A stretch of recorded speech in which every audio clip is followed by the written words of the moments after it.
समझ नहीं आ रहा अपने सैलरी इंक्रीमेंट का क्या करूं। बेटा इतना क्या सोच रहा है? अपने म्यूचुअल फंड्स के एसआईपी का टॉपअप करा ले। This is the right time. क्या? समझ में नहीं आया। बेटा इतना क्या सोच रहा है? अपने म्यूचुअल फंड्स का एसआईपी टॉपअप करा ले। This is the right time. अब समझा।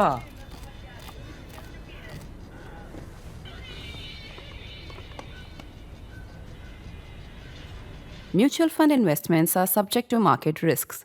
Read all scheme-related documents carefully. The big insight from Israel's devastating assault on Iran is very rude, truth to tell, no insight at all.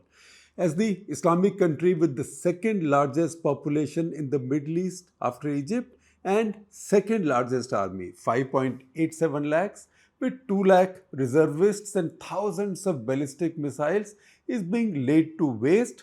Successive lines of its leadership, particularly its military leadership, being killed. It is left to fight alone, all by itself. The standout development was the immediate outrage bordering on panic when an Iranian general said on camera that Pakistan had promised that if Israel used the nukes against Iran, Pakistan will nuke Israel in retaliation. The Pakistani foreign minister Ishaq Dar stood up in his National Assembly to deny it, call it fake, and complain in alarm that it had even been picked up by the Daily Mail of London. He said, सब फैला रहे हैं और Daily Mail London का भी पहुंच गया है. Pakistan, he said, is a responsible nuclear state, etc., etc., etc., blah, blah, blah. Translated into simple English, what it means is, don't be mistaken into believing that ours is some Islamic bomb. That's been a mere chant since Zulfikar Ali Bhutto floated the idea at the Islamic conference he hosted in Lahore in February 1974 and hoped to gather funds from fellow Muslim countries on that promise. What was the promise and what was the rhetoric? Bhutto was a great rhetorician. So his rhetoric was the Christian, Jewish, communist and Hindu nations have the bomb. So why shouldn't we Muslims? That was the argument. He probably suckered a bunch of Muslim rulers at that point, especially Libyan Muammar Gaddafi. Remember, that was after 1973, the Yom Kippur War and the rise in oil prices. That was after the cartelization of oil producing powers and humongous rise in oil prices. So many of these countries, Muslim countries, were flush with oil money at that point. That, in fact, is how Lahore's cricket stadium got Gaddafi's name. The Pakistanis have since been scurrying about, desperate to shed that Islamic obligation. Nobody in the world was, frankly, confused by this. Nobody in India was. It was well known that this was an India-specific program. In fact, that is the reason the Americans and others looked the other way, because they knew if they had suspected this was going to be an Islamic bomb, they would have tried to squash it as much as they are doing with the Iranians now. But they understood that Pakistani bomb was specifically directed towards India. And also, remember, it came up in an era when Pakistan was a very close ally and jihad in Afghanistan was going on. The first jihad, so-called jihad in Afghanistan was going on. And the Americans needed the Pakistanis. In fact, it's only around time the jihad was being won that Pressler Amendment and other pressure from the US Congress came in to try and cap Pakistan's nuclear weaponization. Too late by then. Over time, Pakistan has continued to repeat the mantra of Muslim unity and the Ummah while sitting quietly and watching one Islamic country after another decimated. Iraq, Libya, Syria day before yesterday, Afghanistan yesterday, and Iran today. All at the hands of nuclear weapon powers. Not only has Pakistan not gone out to help any of these out of Islamic solidarity, they've often been on the other side. They're spectacular double cross apart in Afghanistan. They're spectacular double cross apart. They were the stalwart allies for the Americans against the Taliban, who they are now fighting directly. So this is a boomerang that keeps going back and forth. Iran stands out in particular because Pakistan shares a 904-kilometer border with it. That's the western border. and their common view of Israel. They share their border, a long border, and also their common view of Israel, which is not that it's a legitimate country, but merely an illegitimate Zionist entity. That's how Pakistani maps display Israel. That's how Iran's maps also will display Israel. The Pakistani conduct and distancing itself from a crumbling Islamic neighbor is no surprise. It only goes to once again confirm our own thesis that there is no such thing as a pan-Islamic unity. The idea of the Ummah is a 7th century utopia, and ultimately nationalism transcends religion. Any country acts in its own national interest as it should and would never risk it for another, even if they share their religious identity. I wrote about this, in fact, in a national interest article on 11th November 2023. I am sharing the links with you with the description. Pakistan is an easy and convenient metaphor for this phenomenon. Barring pious noises and votes seeking ceasefire, at the UN, no Muslim country has risen to Iran's defense. Nobody has even bothered to send humanitarian aid, no bread, no band aid. Not even Pakistan next door. It's one thing to say that there is no help for Russia, Iranians must do that, which Iran helped with tens of thousands of Shahed drones and artillery shells, or China, which maintains full-fledged trade and strategic ties with Iran, defying the US sanctions. Iranians could complain about that, but the most important point is zero help from any fellow Islamic country. None at all, barring words of sympathy, mostly fake, we can see, as most Gulf Arab states are happy to see the destruction of the Ayatollah's revolutionary regime. They may not want the regime to go fully, but they want it so weakened and so defanged and completely be rid of its nuclear weapons capability. It isn't even the Shia versus Sunni thing. There is no offer for help even from countries with high Shia population, as Azerbaijan 65%, or Iraq, to the extent that it matters or to the extent that it has strategic autonomy, 61 to 65%. Of course, it counts that Azerbaijan is also a big buyer of Israeli kamikaze drones. It used to take out Armenian air defenses in Nagorno-Karabakh. So there goes Islamic unity against Israel. The story of that Nagorno-Karabakh war we told you in Cut the Clutter episode of 580. We are sharing the link with you in the description today. Israel could never be as nonchalant if it had faced a united challenge on this from the Islamic world. If the Muslim world were a real political pan-national entity, it would be a force of nearly 2 billion people, or 1/4 of the world's population, and the fastest rising population in the world by religion, as the latest Pew report tells us. In comparison, the Christian population is declining. Again, in comparison, Jews account for just 16 million people, 1.6 crore people, or 0.2% of global population. So this is 25% versus 0.2%. Are the Muslims largely poor and the Jews rich, and thereby there is a mismatch in their relative power? Muslims are about 25% of the global population and account for nearly 23% of the world GDP. Some of the richest countries in the world, in fact, are Islamic countries. 25% population holding 23% of the world's economy isn't insignificant. Jewish people are spread across the world, and while they lead many financial institutions and businesses, they do not secretly own the world, as conspiracy theories say. And I tell you what, those conspiracy theories are really popular. You can catch them on YouTube, WhatsApp, this and that, but those are all what they are: fake conspiracy theories. Jews in other countries identify with Israeli Jews, but even today, in major urban centers and campuses across the Western world, where much of the global wealth resides or is transacted, significant number of Jews came out in protest against the severity of Israel's response in Gaza. It may have gone down now because of Trump's pressure, but you've seen really sharp protests there. We haven't seen any such protests from Muslim groups, either about October 7, the attacks on Jews, or even over Gaza. Forget the Arab world. Not even Pakistan saw something as intense as, say, the Columbia University. Think about it. A force representing one-fourth of the world's population and economy, swearing theological solidarity, holding a bulk of the global energy, much military power, including nuclear weapons, that's Pakistan, and 150 times the Jewish population, has failed to deter Israel. If anything, Israel is able to toss it off as contempt. I know it will be said that Israel is only doing it because they have Americans as their friends. Count the number of Muslim countries who are in the American camp, and these are mostly really rich, powerful Muslim countries with modern militaries. What then is the power of the Islamic world, or what is commonly described as the Ummah? The dictionary meaning of which is the whole community of Muslims bound together by ties of religion.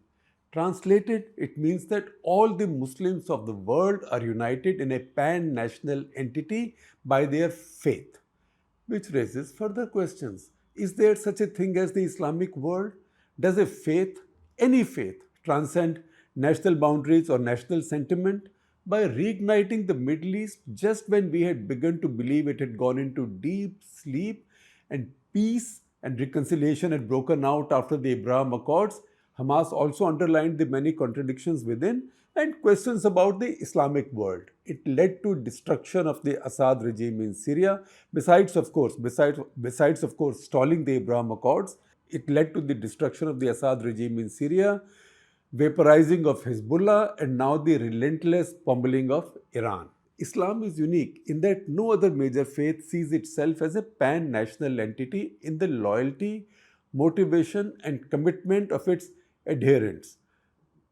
Christians got over it after the Crusades.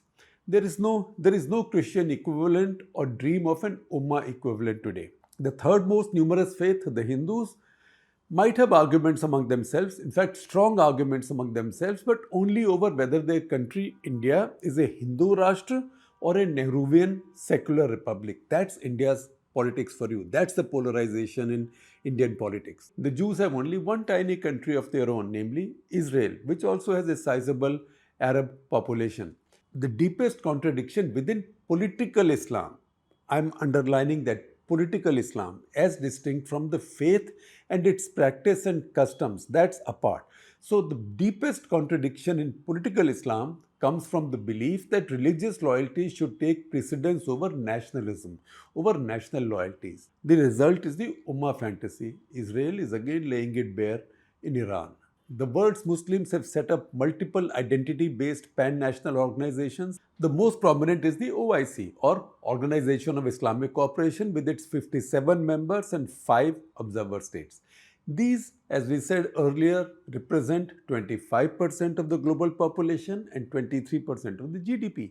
OIC's achievements are, as a collective for any common Islamic cause, zilch. They may occasionally issue a statement on Kashmir irritating India, but frankly, lately even India has stopped bothering.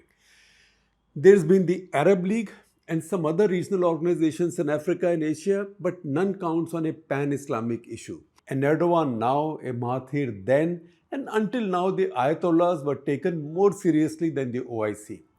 Collective power is a myth. National power matters. Collective power is a myth. The only pan-national organization of Muslim nations making any impact is the Gulf Cooperation Council. And it is the most West-friendly of these Islamic clubs. 2 of its members joined the Abraham Accords, and a third, Saudi Arabia, was on its way when Hamas struck Israel and scuppered it. GCC, Gulf Cooperation Council's adversary, if anything, has been Iran. Qatar, though a member of the GCC, sits on the periphery, geographically and politically. How? I will explain. It manages its deep ties with Iran, with the US, and the most anti-Western non-state actors, the Muslim Brotherhood and Hamas. And meanwhile, Israeli intelligence chiefs also can fly in and out as and when they need to do any deal fixing, particularly with Hamas. Qatar, let's simply say, place being Qatar, I watch what's happening in Iran and Israel right now on Al Jazeera these days. If we set back and look at the so-called Islamic world's history with conflict, we will find that almost all of it in the past 50 years has been within itself. We take 1973 as the cutoff because that was the last time some Muslim countries joined hands to fight a common enemy, common non-Muslim enemy, that is Israel, and that was Egypt and Syria fought together against Israel in the Yom Kippur War. But that you would expect. They had also fought Israel in 1967. Importantly, this time, the Iraqis sent sizable forces. You could, however, say that all three countries, Egypt, Syria, and Iraq, were led by Ba'athist, pro-Soviet, supposedly socialist dictators. These were not still exactly Islamic powers. Pakistan also participated in this war, though. Pakistan, especially its air force, did go out to help the Jordanians, only the Jordanians. It's a question, however, if it was an act of Islamic solidarity or they were only paying back their Jordanian allies for their support in the 1971 war against India. Royal Jordanian Air Force had moved a truncated 10-plane F-104 Starfighter Squadron to fight alongside PAF. According to Royal Jordanian Air Force 9 Squadron diaries, as quoted in Fazaya, The Psyche of Pakistan Air Force by late Pushpinder Singh Chopra, Ravi Rikhe and Peter Steinemann, only 4 returned. Please see screenshots of the pages on your screen. These would most certainly account for the F-104s the IAF confirmed having shot down, while the PAF could flaunt their entire F-104 fleet minus just 2, claiming therefore that only 2 had been shot down. The rest, it follows, must have been to the Royal Jordanian Air Force's cost. Come Yom Kippur War in 1973 and the PAF was fighting alongside as comrades with Royal Jordanian Air Force. They also did quite well actually. The PAF did quite well actually in Yom Kippur War. In any case, enormously better than RJAF did fighting alongside them in the 1971 war against India. Oil-producing Muslim countries did come together with Yom Kippur War to cartelize and raise the price of oil. Never mind that it ended up benefiting them more commercially than causing much strategic damage to Israel or its American patron. Look, on the other hand, at the armed conflicts within this world. The tens of thousands of Muslim civilians killed in Gaza, including women and children, are tens of thousands too many. Contrast this with the war between the US-backed Saudi forces and Yemen's Houthis. The UK-based campaign against arms trade, caat.org.uk, in 2021 listed more than 3.77 lakh killed in this conflict, at least 1.5 lakh of them as a direct result of the fighting, all Muslims. The UNDP had projected that deaths could reach 1.3 million by 2030 if the conflict continues. Conflict continues even now, except that now it's the Americans and the Israelis who keep on going and lobbing missiles there. In the never-ending civil war in Sudan, almost 10 lakh people have died in the last 2 decades, almost all Muslim. This includes direct combat deaths and indirect deaths from famine, disease and infrastructure collapse. 150,000 people have been killed since the conflict began on April 15, 2023. That is the latest round of conflict. And that's the minimum number, very conservative number. Nearly 4 lakh Muslims have been killed in the civil war in Syria, millions rendered refugees. Almost all the million plus killed across the Muslim world in the past decade have been killed by fellow Muslims, barring about 5,000 to 7,000 each, if that many, by the Americans and the Russians acting for the Assad regime in Syria. The Afpak region, the Mujahideen to Taliban and back, and while it is fashionable to blame the West for all the crises in the Muslim world, it was Saddam Hussein's Iraq that peremptorily occupied Kuwait. And it was Islamic powers that pleaded with the Americans to come and liberate Kuwait. Among the press corps covering that war, I was covering that war, among the press corps covering that war, there was a cruel joke. What should be the anthem of the Saudi and allied Muslim nations' armies, including elements from Pakistan? Onward Christian soldiers, because Americans it is who were doing the fighting, the Americans and the Brits and the French. Israel's unhindered, unquestioned and unchallenged assaults on Iran, a powerful nation of more than 9 crore people, among the best educated of any large Islamic country after Turkey, underlines the same cruel fact again. how a powerful community of 200 crore people, that is 2 billion people, punches so below its weight, so far below its weight. That's because it is beset with so many conflicts and contradictory national interests and priorities that it can never think or act as a collective. What's most unwise is the pan-Islamists' failure to accept that nationalism and often even ideology, look at the Baathists, even ideology. Baathists, I will tell you how this works. There was a time when Egypt, Syria and Iraq decided to become one country, United Arab Republic. In fact, in my old stamp album, I still have a page for United Arab Republic. The lesson to which we return is that nationalism and ideology are much stronger sentiments than cross-border loyalties of a shared religion. This fantasy of faith-based unity was laid bare by the Muslim world's failure to influence Israel's conduct of its Gaza war. Netanyahu is working on the same safe presumption now to obliterate the Iranian regime or definitely the Iranian nuclear dream.